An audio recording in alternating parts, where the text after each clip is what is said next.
So I think a burning question that a lot of people want to know is what is the difference between pneumonia and pneumonia? I think pneumonia is something you just get. Pneumonia is something about people who like to moan about.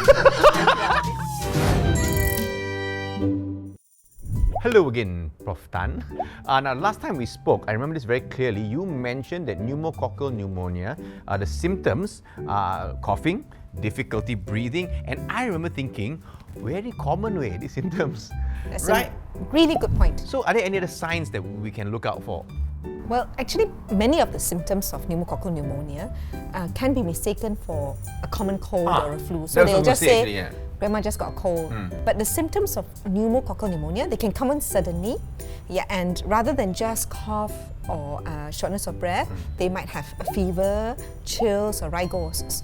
But for older people, can be a little bit different. They might not have any of the fever or the shortness of breath. Yeah, they might just feel very tired, lethargy, weakness, cannot walk. They might become confused.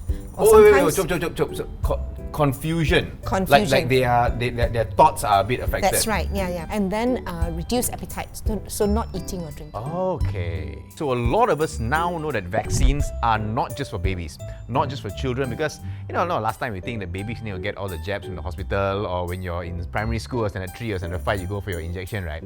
And we know that these can protect us from many serious infectious diseases at every stage of life. So the question I have right now is there such a thing as someone being too old, or it's too late already to get vaccinated? The short answer is no. 100%, okay. But I think you got a longer answer also. Yes, it's never too late. Okay. Yeah, if you missed some immunizations when you were younger, it's even more crucial to your health and the health of others for you to be protected. Okay. It is never too late to start protecting yourself. Older people can catch infections more easily than young people. You're already weaker, man. Yeah, so it can take a lot longer for them to recover also. So it can also they lose immunity, when you get older. Right. So you could catch diseases that you thought you couldn't catch. Oh. Yeah, so for immunizations for older people, unfortunately, even though it is even more important in actual fact, but unfortunately, not many people think about it. It's overlooked. Yeah. And we now know we can prevent many diseases that can cause big problems in later life by vaccinating. And this will help you live a longer, healthier, and more comfortable life. Okay, so this question, a bit scared to ask because I think it's going to irritate you. See, Prof. Tan, there are people, we've met them, we've seen them, that they have concerns about vaccines. They're not sure whether it's effective or not sure whether it's safe or not, and because they read a lot of stuff on the internet. So, I'm going to ask this question, I have to. Do vaccines really prevent diseases, and how safe are they? Please don't hit me and answer the question as professionally as you can, doctor. Okay, listen carefully. I'm not going to say this more than once, okay? Listen carefully. Vaccine has a very long history, and we know that vaccines save lives. Okay. So, how many lives? The World Health Organization, or WHO, suggests that vaccines prevent 2 to 3 million deaths each year. So you actually have the numbers on that? Yes. Okay. Yes. And vaccines were invented in the 18th century. I think people might remember having to learn about the smallpox vaccine. Yeah. Yes. But since then, there are now at least 28 human diseases which we have vaccines for. Okay. And it's very important. Listen carefully now. Before vaccines are marketed commercially, they are tested very rigorously in thousands of people in progressively larger clinical trials that are strictly monitored for safety. So the Drug Control Authority in the Ministry of Health must then register a vaccine before you can use it. That means before introducing it in the immunization program in Malaysia. Yes. So vaccines save life.